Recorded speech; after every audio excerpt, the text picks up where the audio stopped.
अस्सलाम वालेकुम, मैं हूं शजर अजीज। सुनो राउंड अप में आपको खुशामदीद। नाज़रीन, मुल्क की मौजूदा सियासी फिजा में एक तरफ हुकूमत सफारती महाज पर अपनी पोजीशन मजबूत कर रही है, तो दूसरी जानिब अपोजिशन मुसलसल दबाव और इंतशार का शिकार नजर आ रही है। वज़ीर आज़म के बैरून मुमालिक दौरे हों या फील्ड मार्शल की सफारती कामयाबियां, दुनिया में पाकिस्तान की पोजीशन मजबूत और मुस्तहकम दिखाई दे रही है। दूसरी तरफ पाकिस्तान तहरीक इंसाफ मुसलसल मुश्किलात में घिर चुकी है। पार्टी रहनुमाओं की गिरफ्तारियों और नाअहलियों के सिलसिलों ने सियासी सफ़ों को कमज़ोर किया है। 9 मई के मजीद 2 मुकदमात में डॉक्टर यास्मीन राशिद, एजाज चौधरी और उमर सरफराज चीमा को 10 साल जबकि आलिया हमजा और सनम जावेद को 5 साल की सजाएं सुनाई गई, जो पार्टी के लिए एक बड़ा धचका है। तहम आज एक अहम पेशरफ्त हुई। सीनियर रहनुमा शाह महमूद कुरैशी को 9 मई के मुकदमात में बरी कर दिया गया और इम्कान है कि उनकी रिहाई में अब कोई बड़ी रुकावट बाकी नहीं रहेगी। ये सवाल अब जोर पकड़ रहा है कि क्या शाह महमूद कुरैशी बाहर आकर पीटीआई की कमान संभालेंगे और मौजूदा हिकमत अमली में क्या तब्दीली लाएंगे। जेल से जारी अपने पैगाम में उन्होंने इमरान खान के ज़िमनी इंतखाबात के बाइकआउट के फैसले पर नजरसानी की तजवीज़ देते हुए कहा कि सियासी मैदान खाली नहीं छोड़ना चाहिए और जबर इंतकाम के बावजूद इंतखाबी अमल में हिस्सा लेना ज़रूरी है। उनका ये मौक़िफ़ पार्टी के अंदर एक नई सिमत और मुमकिना पॉलिसी तब्दीली का इंदिया देता है। इस दौरान पार्टी के अंदरूनी और बैरूनी इख्तलाफात भी खुलकर सामने आ रहे हैं। अलीमा खान और शेर अफजल मरवत की एक दूसरे पर इल्ज़ाम तराशी इस तकसीम को मजीद नुमाया करती है। पीटीआई का एक ग्रुप आज भी शेर अफजल मरवत की वापसी की कोशिशें कर रहे हैं, तो वहीं अलीमा खान उसकी सबसे बड़ी मुखालिफ है। ऐसे में जब हुकूमत अपोजिशन को सियासी तौर पर साइडलाइन करने में कामयाब दिखाई दे रही है, वहीं पीटीआई अब भी कोई मुअस्सर अवामी दबाव पैदा करने में नाकाम है।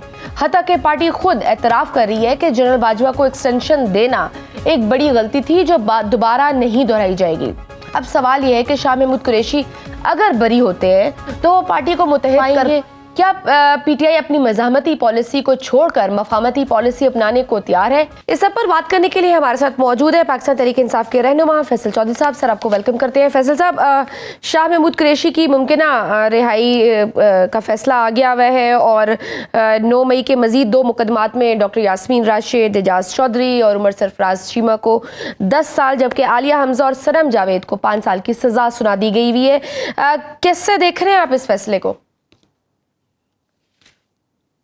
देखिए, शाह महमूद कुरैशी साहब को तो सजा देना इसलिए पॉसिबल नहीं है क्योंकि एक फैसला जो आ चुका है उसमें यह साबित हो गया कि वो यहाँ पे नहीं थे और उनके साथ तो ज्यादती है उनको 9 मई के केसेस में रखना, क्योंकि वो तो यहाँ पे मौजूद ही नहीं थे। और अब ये साबित हो गया कि बहुत सारे दोस्त ऐसे थे जिनको वहाँ पे नहीं, जहाँ पे वो कराची में मौजूद थे या मौके पे मौजूद नहीं थे, उनको जो सियासी मुखासमत की बुनियाद के ऊपर टारगेट किया गया।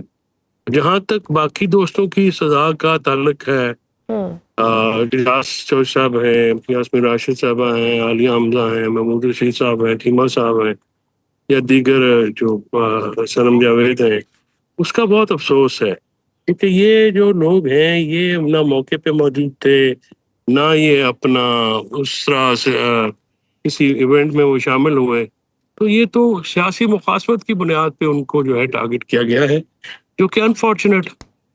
ठीक सर, ये बताइए कि अब जैसे शाह महमूद कुरैशी के अब ये इम्कान है कि उनकी रिहाई में अब कोई बड़ी रुकावट मौजूद नहीं है, तो क्या वो पीटीआई की कमान संभाल सकते हैं?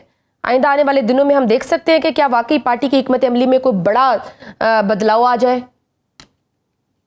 अभी वो आएंगे, अभी उनके पास किसी और में गिरफ्तारी नहीं है और जमानत में तो आ जाएंगे, या उनकी बाद गिरफ्तारी जमानत पे वो आ सकते हैं केसेस में। शाह महमूद कुरैशी के शजिया आने से डेफिनेटली पीटीआई पे फर्क तो पड़ेगा। पीटीआई जो है वो उस वक्त जिस तरह से इस सिचुएशन में जा रही है, देखिए कि आज लीगल टीम को ये भी नहीं पता कि जो लीगल टीम के हेड है वो सुबह उन्होंने ट्वीट किया कि इमरान खान साहब की जो जायदाद है उनके बारे में कोई ऑर्डर आया, हालांकि वो उनके जायदाद के बारे में ऑर्डर नहीं था। तो ये जो सूरत हाल है उस चीज को सामने रखते हुए शाह महमूद कुरैशी साहब क्योंकि सियासी आदमी है, बड़े कद काट के आदमी है, तो जो एक डिसग्रंटल कारकुनान है, लीडरशिप से उनका गिला है वो दूर होगा और जाहिर है वो एक कदावर शख्सियत है तो फर्क तो पड़ता है। बिल्कुल। तो फैज़ल साहब, असद कैसर का रिसेंटली उन्होंने एक इतराफ़ किया कि जनरल बाजवा को एक्सटेंशन देना गलती थी, और वो कौम से माफ़ी भी मांग रहे हैं। क्या इसका मतलब है कि पार्टी अपनी पिछली गलतियों का इतराफ़ करके ट्रुथ एंड रिकंसिलिएशन की जानिब बढ़ रही है? देखिए, हमेशा अच्छी बात ये होती है कि माजी की गलतियों को तस्लीम किया जाए और तस्लीम करके आगे बढ़ा जाए। मैं समझता हूँ कि जनरल बाजवा की एक्सटेंशन और उसके साथ साथ जो इन्होंने एक किसी के कहने पे अगर जो इल्जाम लगता है उसके ऊपर भी जनरल फैज की जो परेशानियां हैं उन पे भी हमें माफी मांगनी चाहिए, जो साथियों को टारगेट उसने किया, दीगर लोगों को किया। तो मैं समझता हूँ कि ये बातें पार्टी की एक अच्छी लाइन है कि वो इस पे जो है वो आ रहे हैं, तो आना चाहिए। यही इखलाकियात का तकाजा है। मतलब माफ़ी मांग लेनी चाहिए। बाकी भी जो आप लोगों ने एक नज़रियाती प्रिंसिपल स्टैंस लिया हुआ है, वो भी यही डिमांड करते हैं कि माफ़ी मांग ले तो फिर मफाहमत की तरफ आ जाना चाहिए, माफ़ी मांग लेनी चाहिए, मामलात आगे बढ़ने चाहिए। नहीं, मुफाहमत का पैगाम हमारी तरफ से तो मुफाहमत का पैगाम काफी दफा दिया गया है। अब जिन्होंने ये करना है वो अगर मुफाहमत ना करें तो वो फिर अपना क्यों, वो वो तो तो ताली इंटरेस्टेड तो है ही दो नहीं। हाथों से बजेगी ना जी। इमरान खान साहब ने तो बड़ी बार इंदिया दिया है कि वो गुफ्तगू के लिए तैयार है, तो गुफ्तगू के लिए तो अब इस्टेब्लिशमेंट जो है वो तैयार होगी तो अगले। लेकिन मैं समझता हूँ कि इस्टेब्लिशमेंट से ज्यादा जो सियासी कुव्वतें हैं उनसे डायलॉग के आगाज करना चाहिए और वो एक ज्यादा बेहतर ठीक, सिलसिला। अभी 5 अगस्त का एहतजाज भी हमने देखा। 14 अगस्त की बात की जा रही है कि 14 अगस्त को फिर कोई एहतजाज होगा। ये बताइए, हमने जिस तरह की टूटी फूटी तहरीक चल रही है, कोई इम्पैक्ट नहीं था 5 अगस्त का भी, कोई मुअस्सर हिकमत अमली हमारे सामने नहीं आई। क्या 14 अगस्त को भी इसी तरह का कोई तहरीक या कोई एहतजाज हम देखेंगे जिस तरह 5 अगस्त को हमने देखा है? How you gonna give you gonna pressurise government with this देखिए kind of जो protest? तहरीक है वो अगर बंदे निकलते हैं नहीं निकलते हैं वो कोई इतनी मैटर नहीं करती। आप हुकूमत जो है वो 14 अगस्त को भी कामयाब करा देगी, जो इनका भी छोटा मोटा, इनकी लीडरशिप इस काबिल ही नहीं है कि तहरीक से जा सके। दूसरा जो सबसे इम्पोर्टेंट बात जो मेरी नज़दीक है और मैंने हमेशा बड़ी अपनी ओपिनियन खोल के रखी है कि तहरीक ऑप्शन ही नहीं है इमरान खान साहब की रिहाई का। जो मर्जी आप करते रहे, ये आखिर में कोई पॉलिटिकल स्पेस बनेगी, वहां से गुफ्तगू होगी तो बाकी बातें होंगी ना तो जी। फैसल पे क्या अब क्या रीजन है? जबरदस्ती क्या से तो कोई इमरान बात खान नहीं। साहब को आगाह नहीं किया जा रहा? जो सही पिक्चर है वो नहीं दिखाई जा रही? क्योंकि ये भी सुनने में आया था कि 5 अगस्त के एहतजाज से भी इमरान खान साहब काफी खुश थे और वो मुतमईन थे, जबकि अपने सलमान अकरम राजा ने भी इतराफ कर लिया था कि अवाम नहीं निकली। और हम बात करेंगे इस मामले में, क्या उनको ग्राउंड रियलिटी या रियल पिक्चर नहीं दिखाई जा रही? क्या रीजन है इस तरह के फिर फैसले सामने आते हैं? नहीं, वो इमरान खान साहब समझते हैं कि जी वो इससे प्रेशर जो है वो कायम रहेगा, तो वो तासुर नहीं देना चाहते ना कमजोरी का। वो तो एक अच्छी हिकमत अमली होती है, वो क्यों एडमिट करेंगे कि खिलाफ होगा? तो वो तो कभी भी एडमिट नहीं करेंगे। तो ये जो दूसरे बंदे का नाम लिया, इसके पीछे तो इसके अपने घर वाले नहीं आते तो बाहर वाले कौन से आएंगे? और फिर ये खुद भी नहीं आते, खुद ये भाग नहीं, जाते इमरान हैं। खान साहब को हफ्तों में बताया गए गया कभी 5 नहीं। अगस्त को क्या हुआ, किस तरह का एहतजाज या तहरीक जो एक्सपेक्ट कर रहे थे कि पीक पे होनी चाहिए, वो ग्राउंड रियलिटीज बताई गई उन्हें? क्या वो मुकम्मल आगाह है इस पूरी सिचुएशन से? देखिए, ये तो मुझे नहीं पता, लेकिन खान साहब को मैं तो ये बता के आया था। और 5 अगस्त को क्या हुआ है? कुछ भी नहीं हुआ। हमें खामखा अगर कोई कहता रहे जी बड़े, मैं कहता हूँ वो बंदे निकालना या ना निकलना, देखें बंदे कामयाब तो कर दी ना, जब आपने राना डार को गिरफ्तार कर लिया, आलिया हमजा की गाड़ी का शीशा तोड़ दिया, बैड वो ऑप्टिक्स, वो रवाना भी। हाँ। से चीमा साहब है उनके ऊपर अटैक कर दिया। तो इन चीजों को नुकसान तो डेफिनेटली होता ही है ना जी। वो हुकूमत जो है वो या तो है ना कोई खुले हाथ देती, लेकिन यहाँ पे खुले हाथ दिए थे। मैं इस्लामाबाद से जेलम गुजरे सियालकोट तक, कोई मसला नहीं था, कोई बाहर नहीं निकला। और ये हल नहीं है। हल सियासत में डायलॉग होता है और सियासी कुव्वतों से डायलॉग करके ही आगे निकलेंगे, वरना नहीं निकलेंगे। तो अब जिस तरह से इमरान खान साहब ने ज़िमनी इंतखाबात में हिस्सा ना लेने का फैसला किया है, जबकि हमने देखा है कि शाह महमूद कुरैशी ने तो इस फैसले पर नजर सानी का कहा है, आप क्या समझते हैं? यूं मैदान खाली छोड़ना कोई दानिशमंदाना फैसला है? क्या वो फेवर में जाएगा पीटीआई के? नहीं, ये बिल्कुल फेवर में नहीं जाएगा। और इमरान खान साहब को सियासी फैसले लेना चाहिए, ये जज्बाती फैसला है। मैं शाह साहब की बातों की मुकम्मल आई एग्री विद हिम कि ये मामला जो है इनको इस तरह से जो है वो नहीं किया जा सकता। जिस तरह से वो कहते हैं। जी। खान साहब को भी थोड़ा सा रिव्यू करना पड़ेगा और अपनी जो पहला भी स्टांस है उसको भी रिव्यू करना पड़ेगा और उसी तरह से बात बनेगी। इस तरह से आप और ये मशवरा जो है ये अपोजिशन की जमातों ने भी दिया है, तो उनके मशवरे को जो अब आपके हलीफ हैं आपके साथ बैठे हुए तो इम्पोर्टेंस देनी चाहिए और ज़िमनी इलेक्शन लड़ने चाहिए, कोई इसमें हर्ज की बात नहीं है। एक पॉलिटिकल एक्टिविटी होती है, गुफ्तगू होती है, तो ये जज्बाती फैसले हैं जिसके भी फैसले हैं। सर, हुकूमती निज़ाम की तब्दीली की बातें भी गुज़श्ता कई अरसे से गर्दिश कर रही हैं, मगर आज इंसार अब्बासी ने खबर दी है कि ज़रा ये कह रहे हैं कि सिविल मिलिट्री ताल्लुकात मिसाली हैं और बाकी खबरें अफवाह हैं। फिर हमने देखा कि ख्वाजा आसिफ के इस्तीफे देने की खबरें भी आई, जिसकी फिर बाद में उन्होंने खुद तरदीद भी कर दी। इससे कबल उन्होंने ब्यूरोक्रेसी पर सवालात उठाए। इस सब के पीछे आखिर क्या हकायक है? क्योंकि सुनने में आ रहा है कि एक ADCR के लिए ये सब हो रहा है। यू थिंक कि वहाँ भी कहीं ना कहीं इख्तलाफात जन्म ले रहे हैं, वो एक पेज में थोड़ी बहुत दरार आ रही है?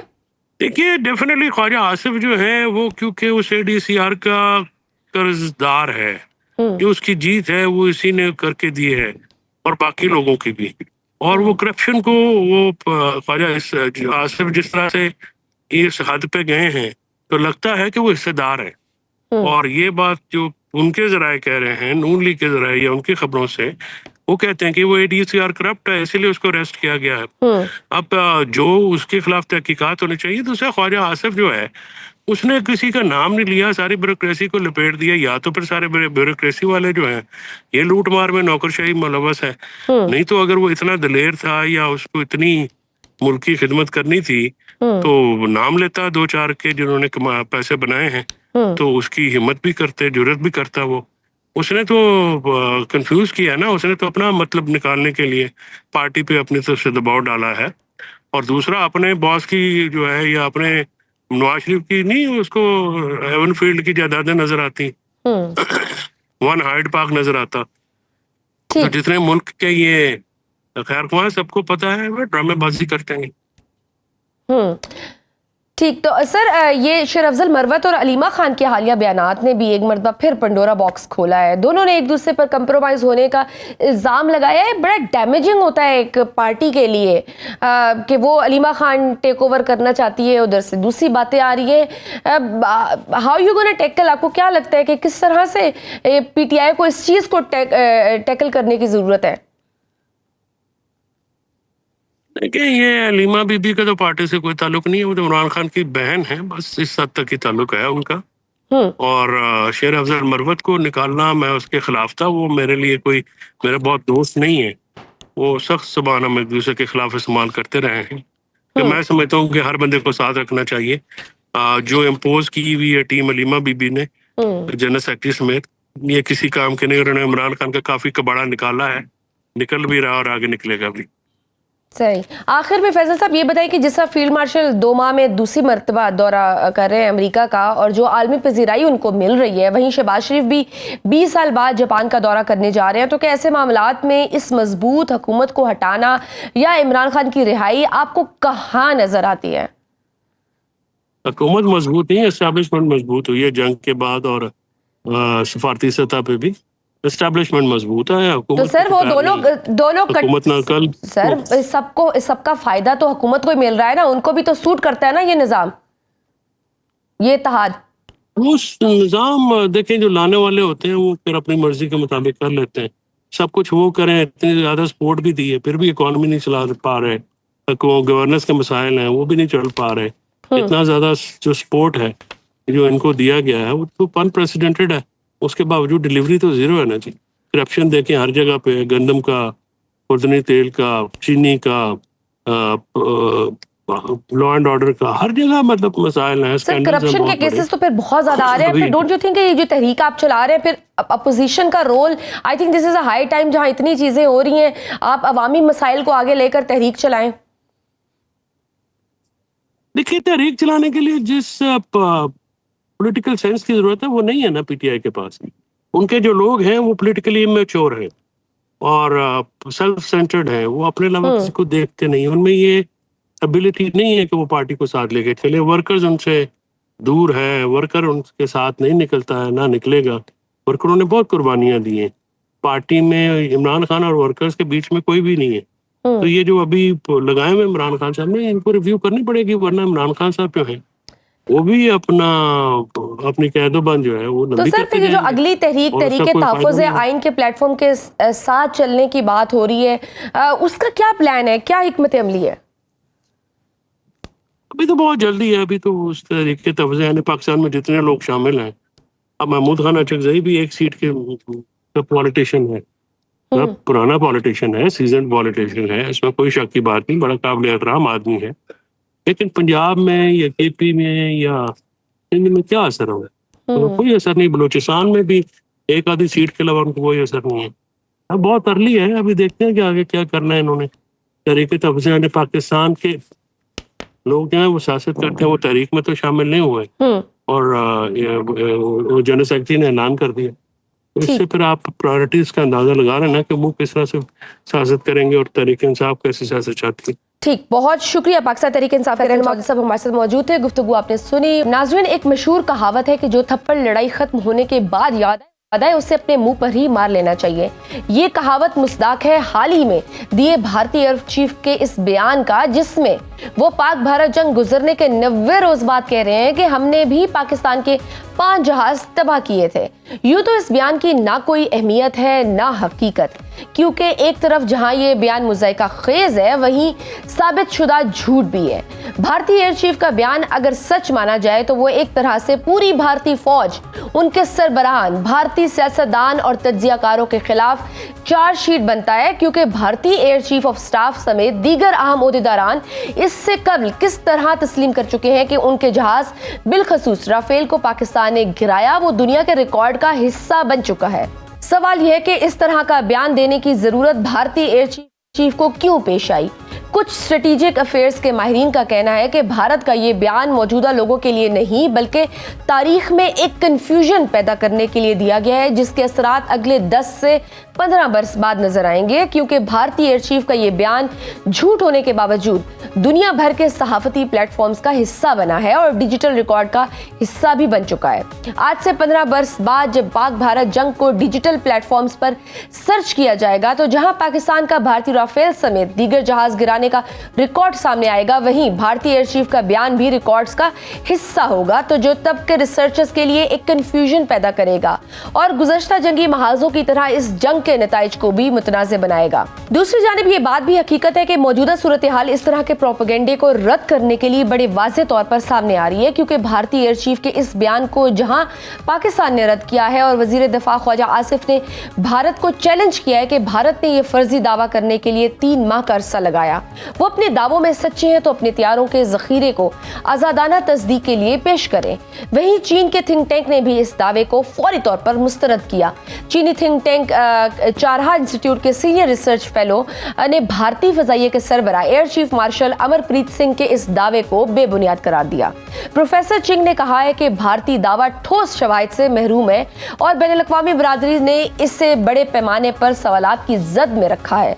भारतीय हुकाम ने किसी किस्म का सबूत जैसे तैयारों के मलबे की तस्वीर या रेडार मॉनिटरिंग डेटा पेश नहीं किया, जबकि पाकिस्तान की जानिब से भारतीय तैयारे मार गिराए जाने के बारे में पहले ही तफसीली शवाहिद पेश किए जा चुके हैं। भारत की इस घबराहट की वजूहात तो बहुत वाज़ेह हैं। पाकिस्तान का सफारती महाज पर हर गुजरते दिन के साथ तरक्की करना, दुनिया के अहम ममालिक से तजारती और अस्करी मुआहदे करना, फील्ड मार्शल का माजी में किया और मौजूदा दौरा अमेरिका और भारत पर लगने वाले अमेरिकी टैरिफ, ये सब वजूहात हैं जिसकी बिना पर भारत बुखलाहट का शिकार है।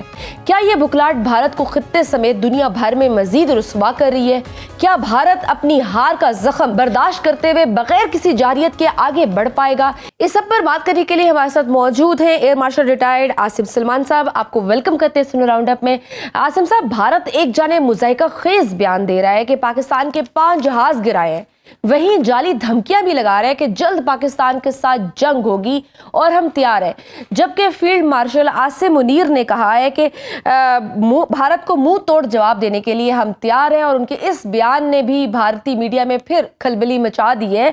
सर, 90 दिन में ऐसा क्या हुआ है कि भारतीय एयर चीफ को याद आ गया है कि हमने पाकिस्तान के 5 जहाज गिराए थे? अस्सलाम वालेकुम जी, and thank you very much for having me on your programme. ये जी इंडिया, पहली तो बात यह है कि लीडरशिप जो होती है ना, वो एक कौम का सरमाया होती है और वो एक कौम को रिप्रेजेंट करती है। और अगर आपकी लीडरशिप हल्की हो, वीक हो, या वो इतनी मुतहम्मिल नहीं है जो वो कहते हैं और जो कुछ हुआ होता है उसके लिए, तो वो फिर एक आपका मजाक उड़वा देते हैं।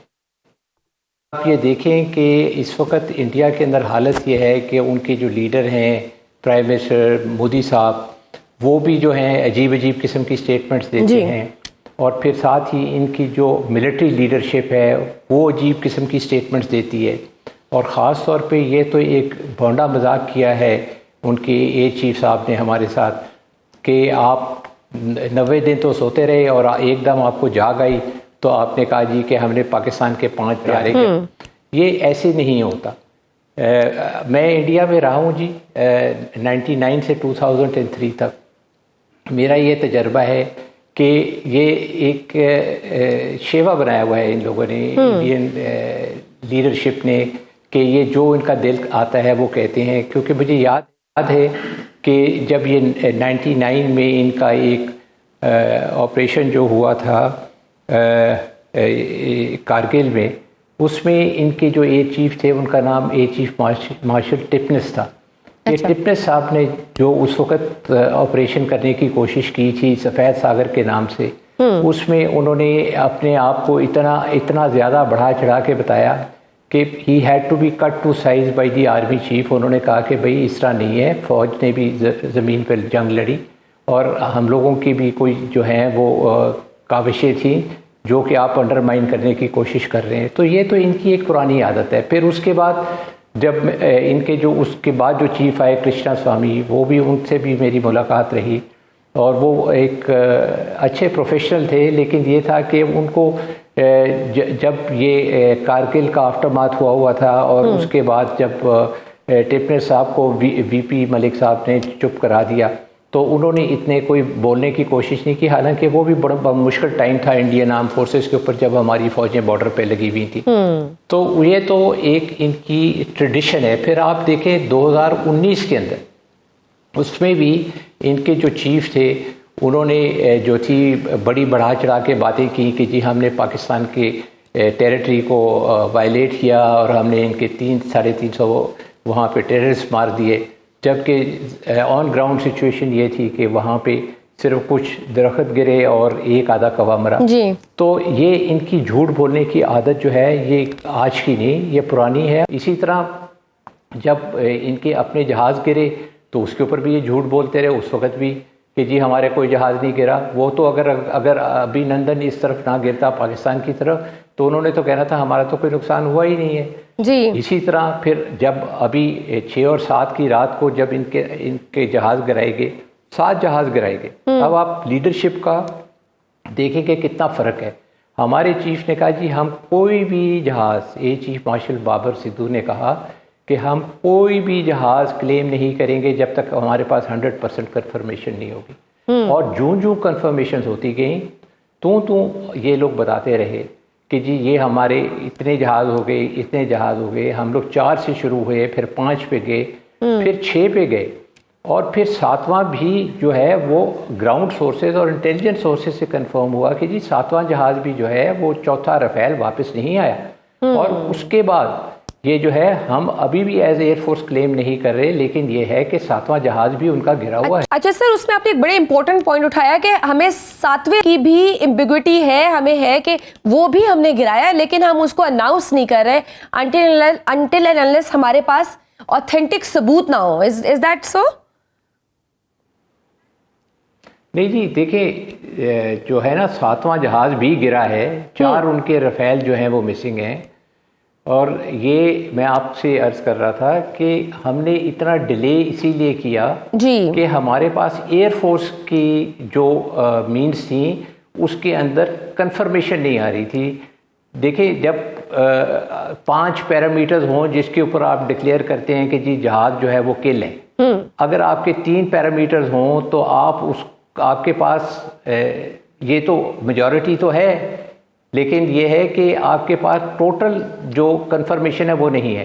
तो एयरफोर्स के चीफ जो हैं उन्होंने ये कहा कि हमारे पास जब तक पूरे पांचों की नहीं होगी हम नहीं क्लेम करेंगे, लेकिन फिर उसके बाद हमारे पास दूसरे मीन्स से भी ये कंफर्मेशन आ गई कि उनका जो है चौथा रफेल भी मिसिंग है और हमने 4 रफेल उस एनकाउंटर में इनके गिराए हैं।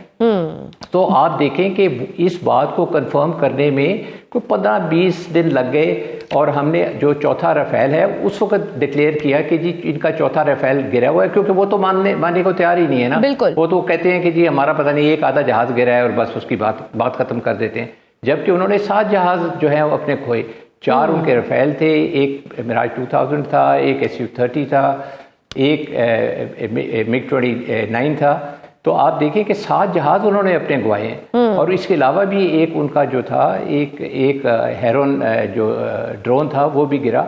बात ये है जी कि इंडियन एयर चीफ ने आज ये जो स्टेटमेंट दी कि जी हमने उनके जो है 5 जहाज गिराए, वो उन्होंने जो 5 गिराए बताएं तो सही कौन से जहाज गिराए हैं उन्होंने, और फिर उनके किसी जहाज ने तो मिसाइल मारा नहीं जी। बिल्कुल। अब यही कह सकते थे शर्मिंदगी से कि हमारी एयर डिफेंस सिस्टम ने मार दिया। बिल्कुल सर, ये बताइए कि पाकिस्तानी अवाम ये जरूर जानना चाहेगी कि पाक फ़िज़ाइया के पास मजमूई तौर पर कितने तैयारे हैं जिनमें F-16, J-10C और दीगर शामिल है। हमारे पास अच्छे खासे नंबर में J-17 हैं, हमारे F-16 हैं, हमारे J-10 हैं, लेकिन एक चीज़ याद रखें कि ये जो उनके चीफ हैं ये मुझे लगता है कि ये S-400 की कंपनी के रिप्रेजेंटेटिव हैं कि जी S-400 ने ये जहाज़ गिरा दिए। भाई आपको कहाँ सोते में ये नज़र आ गया कि इनके जहाज़ गिर रहे हैं? मुझे तो ये समझ नहीं आती कि एक चीफ साहब जो हैं वो कह रहे हैं कि मेरे पास कोई प्रूफ भी नहीं है और हमारे पास क्लेम हमारा जो है ऑपरेशन कामयाब रहा तो फिर ऑपरेशन बंद कौन करता है जब ऑपरेशन कामयाब हो रहा होता है जी। और फिर 2 दिन के लिए उनकी एयरफोर्स डाउन हो गई। उनके तो अपने जो थे ये CDS ने खुद कहा कि हमारी एयरफोर्स जो थी 2 दिन के लिए नाकारा थी और वो नहीं उड़ी। जब 2 दिन के लिए नाकारा थी और नहीं उड़ी तो आप इसका जवाब दीजिए कि वो जो एयरफोर्स उड़ नहीं रही थी वो क्यों नहीं उड़ रही थी भाई? आप ये तो बताइए। क्योंकि देखिए ये उनके यहाँ लीडरशिप का खुफ्तान है और ये जो है उनकी जो लीडरशिप है उसके ऊपर जो है इस वक्त प्रेशर है, चाहे वो ये जो है पॉलिटिकल लीडरशिप है, चाहे वो उनकी मिलिट्री लीडरशिप है, उनके there is a problem in their leadership. बिल्कुल सही। क्योंकि उनके ऊपर पॉलिटिकल प्रेशर्स हैं और फिर मिलिट्री लीडरशिप के ऊपर भी पॉलिटिकल प्रेशर है कि आप ये स्टेटमेंट दें। अब मेरा नहीं ख्याल कि एक बंदा जिसके अंदर अपनी समझ बूझ और अक्ल हो और वो आके ये स्टेटमेंट दे जो उनकी चीफ ने दी। बिल्कुल सर, उन पे प्रेशर तो बहुत ज्यादा है और हम देख रहे हैं कि हुकूमत किस तरह से उनकी हुकूमत बुखलाहट का शिकार है कि जो भी उनसे सवाल पूछ रहे हैं वो उनको गिरफ्तार कर रहे हैं। आज अपोजिशन लीडर राहुल गांधी समेत बाकी बहुत सारे लोगों को गिरफ्तार भी किए। सर, हालिया पाक भारत जंग के बाद से हमने सुना भी और देखा भी कि किस तरह हमारी अफवाज और अस्करी क़यादत ने चीन समेत दीगर ममालिक से अस्करी मुआहदे किए।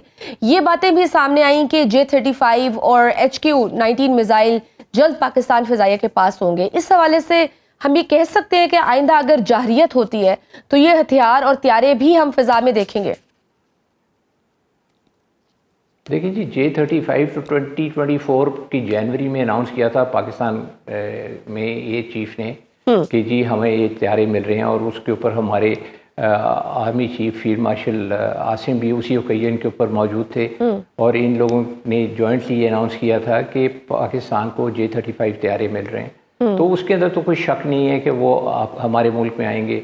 और अब जो दीगर हैं इक्विपमेंट वो भी जो हमारी विश लिस्ट पे हैं उसके लिए भी काविशें की जाएंगी कि जी हमें ये वाले मिलें और हमारी जो है चीज़ें इम्प्रूव हों। लेकिन एक चीज़ याद रखें कि पाकिस्तान एयरफोर्स और पाकिस्तान की एयरफोर्स की leadership air chief marshal Babar जो हैं उन्होंने एक और फर्दर नया प्लान बनाया हुआ है और अगर इंडिया और आगे कोई गलत किस्म की वेंचर करने की कोशिश करेगा तो उसका जवाब पहले से भी ज़्यादा मजबूत तरीके से दिया जाएगा, ज़्यादा मुंह तोड़ जवाब। और काफ़ी सिस्टम्स जो हैं वो इन प्लेस हैं जी, बिल्कुल इन प्लेस हैं सिस्टम्स ताकि उनको जो है ना आगे भी, मेरा तो ख्याल है कि अगर इंडियन में अकल नाम की कोई चीज़ होगी तो वो इस तरह की हरकत करने की कोशिश नहीं करेंगे, लेकिन अगर वो करने की कोशिश करेंगे तो उसका भी उनको मुंह तोड़ जवाब दिया जाएगा। बिल्कुल सर, भारत के अंदर एक तरफ आज़ादी की तहरीकें अरूज पर हैं जिनमें खालिस्तान और 7 सिस्टर स्टेट्स में बगावत हो रही है, और वहीं हम देख रहे हैं कि आलमी सतह पर सिख रहनुमाओं को और उनकी अलहदगी की तहरीक को तस्लीम किया जा रहा है। अभी डोनाल्ड ट्रंप ने गुज़श्ता दिनों सिख फॉर जस्टिस के रहनुमा गुरपतवंत सिंह पुन्नू को खत लिखा है। वहीं ये खबर भी आई है कि कनाडा में खालिस्तान की एम्बेसी खोल दी गई है। ये सब हालात किधर को जाएंगे? क्या भारत की जल्द तकसीम का बायस बनेंगे? जी बिल्कुल, मेरा तो ख्याल है कि इस वक्त बहुत ट्राइंग टाइम्स हैं इंडियन लीडरशिप के लिए, ख़ास तौर पे मोदी साहब के लिए, क्योंकि देखिए उन्होंने अपने लिए ये जो है गड़ा खुद खोदा है, और उनकी एरोगेंस और जिस तरह वो अपने रीजन के अंदर लोगों के साथ एरोगेंटली और जो है एक बिग ब्रदर बनने की कोशिश करते रहे, और फिर इंडियन ओशन रीजन का वो नेट सेंट्रिक सिक्योरिटी प्रोवाइडर बनने की कोशिश करते रहे। तो ये वाली तो सारी उनकी जो, और अखंड भारत का ख्वाब देखने वाली चीज़ें, और फिर उसके बाद एक्सट्रीमिज़म के ऊपर बेस्ड गवर्नमेंट उन्होंने रखी, तो उसका क्या असर होगा दुनिया के ऊपर? दुनिया के ऊपर असर ये होगा कि वो आइसोलेट होते जाएंगे। और अभी ये जब हमारा ये जो जंग हुई मई वाली, इसके बाद भारत कहाँ खड़ा है? भारत को इस वक्त जो है वो लाले पड़े हुए हैं अपने फॉरेन पॉलिसी को बचाने के लिए, और इधर से उधर भागते फिर रहे हैं जी। और आप देखें कि उनकी जो पहले इतना एरोगेंस था मिस्टर मोदी में, अभी वो चाइना का विजिट कर रहे हैं। और आप देखें कि अब भारत के लहजे में मेरा ख्याल है नरमी आती जाएगी, क्योंकि वो उनको अपनी औकात अभी नज़र आ रही है कि जो हम समझते थे हम वो हैं नहीं, और जो हम बनना चाहते थे वो हो नहीं सकते। और पहली तो बात यह है कि वो तो रीजन के अंदर भी उनकी कोई स्टैंडिंग नहीं थी, और वो ज़बरदस्ती रीजन के जो है वो जो मास्टर्स बन रहे थे। और सर ना सिर्फ ये, बल्कि अब तो हम देख रहे हैं, जिस तरह से हम देख रहे हैं कि ट्रंप ने जहां दर्जनों बार पाक भारत जंग और दीगर जंगों को बंद कराने का क्रेडिट लिया, वहीं अब उन्होंने दिहाइयों पर मुहित आर्मीनिया और अजरबैजान की भी सुलह करा दी। अगले चंद रोज में रूसी सदर पुतिन से भी मुलाकात मुतवक्के है। तो ट्रंप जिस तरह से दुनिया में खुद को अमन का दाई साबित कर रहे हैं, आप समझते हैं कि ऐसे में भारत ट्रंप की पॉलिसी की खिलाफ वर्जी करके सरवाइव कर सकेगा? क्योंकि जिस तरह की अब ये धमकियां बार बार दे रहा है कि हम दोबारा से जंग करेंगे, दोबारा से चढ़ाई करेंगे। आप देखिए क्या बदल गया है, मई से लेके अब तक क्या बदला है? कुछ भी नहीं बदला। यही है कि भारत और बदनाम हो गया। और आप देखें कि ट्रंप साहब के साथ वो अगर जो है is trying to take him on, या उनको वो जो है नीचा दिखाने की कोशिश कर रहे हैं, वो तो वो कर नहीं सकते। और अब क्या होगा उनके साथ? मिस्टर ट्रंप ने कितनी दफ़ा कहा कि ये आप लोग जो कर रहे हैं ये झूठ बोल रहे हैं, कि आपने हमें सीज़ फायर के लिए नहीं कहा, आपने हमें सीज़ फायर के लिए कहा। और इंडियंस जो हैं वो ये बात मानने को तैयार ही नहीं है। और मेरा ख्याल है कि इस पर मिस्टर ट्रंप बहुत नाला होंगे कि इन्होंने ये कैसे बात कर दी, जब ये लोग हमारे पीछे भागते रहे कि जी सीज़ फायर करा दें। जब सीज़ फायर हो गया तो अब ये मानने को तैयार ही नहीं हो रहे। आप देखें जो जहाज़ों की बात होती है, तो किसी भी मुल्क ने इंडिया को सपोर्ट नहीं किया कि जो उनके चीफ ने स्टेटमेंट दी कि इनके जहाज़ गिरे, जबकि ट्रंप साहब ने खुद कहा कि जी 5 से 6 जहाज़ तो पाकिस्तान ने इंडिया के गिराए हैं। तो आप ये देखें कि दिस इज़ द डिफरेंस है। और इंडिया कहाँ पे है? और जब आप झूठ बोल के अपने आप का मिलिट्री माइट बनवाने की कोशिश करते हैं, तो कौन आपको मानेगा? आप कहाँ पे हैं? आपको कौन क्या समझेगा, या आपकी क्या ताकत है? कोई ताकत नहीं है आपकी। जबकि हम इधर देख रहे हैं कि फील्ड मार्शल साहब कि वो सारों से बना के रखें। बिल्कुल, जबकि हमारे फील्ड मार्शल साहब का 2 माह में ये दूसरा दौरा अमेरिका है और आला सतह की मुलाकातें भी हो रही हैं। वहीं भारत पर 50% टैरिफ लग चुका है, पाकिस्तान के साथ तजारती मुआहदे हो रहे हैं। तो हम ये कह सकते हैं कि पाकिस्तान अब अस्करी फातेह होने के साथ साथ खित्ते में मुआशी तौर पर भी फातेह होने जा रहा है। जी बिल्कुल, पाकिस्तान के लिए तो ये एक बहुत विन विन सिचुएशन है कि हम लोगों को सबसे बड़ी चीज़ है कि पाकिस्तान ने एक बैलेंस क्रिएट किया चाइना की फ्रेंडशिप में और अमेरिका की फ्रेंडशिप में। और फिर दूसरी बात यह है कि आप देखें कि जिस तरह से फील्ड मार्शल आसिम ने सिचुएशन को हैंडल किया और मेरा ख्याल है कि दुनिया में ऐसी कोई मिसाल नहीं मिलती और बहुत अच्छी हमारी अस्करी और बहादुर अस्करी क़यादत है और उन्होंने जिस तरह के जो बयानात दिए हैं इंडिया को बिल्कुल चुप करा के रख दिया है और ऐसे बयानात जिनसे एक बिल्कुल क्लियर मैसेज जाता है कि आप हमारे साथ जो है वो गलत काम करने की कोशिश ना करें क्योंकि इसका इंजाम बहुत बुरा होगा और उससे भी ज़्यादा बुरा होगा जो आपने पहले देखा है। बिल्कुल, बहुत शुक्रिया air marshal retired Asim Salman साहब हमारे साथ। नाज़रीन, गुफ्तगू आपने सुनी। आज के प्रोग्राम में बस इतना ही। इजाज़त दीजिए। अल्लाह हाफ़िज़।